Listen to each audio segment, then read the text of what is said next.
Weiter geht's mit Songs aus dem Album Pop-Up Kölsch. Und der nächste Song ist mir ein besonderes Anliegen, weil ich das Glück hatte, die Originalautoren zu treffen. Gruß an dieser Stelle an die Hooters und vielen Dank, dass ihr uns den Song freigegeben habt. Es geht auch da natürlich wieder um Heimweh und es fühlt sich an wie ein eigener Song mittlerweile. Kölle, ich vermiss dich.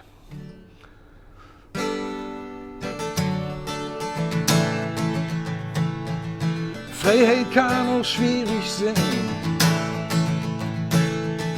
wenn ich irgendwo anders bin. Ich lure, ob ich ne Mensch noch fing, der Bische mit mir trinkt. Doch ich blieb ganz allein und will nach Haus, wie fast jeden Tag.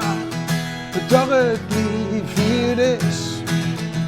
Ich will zurück, Kölle, ich vermiss dich wie verrückt. Ja.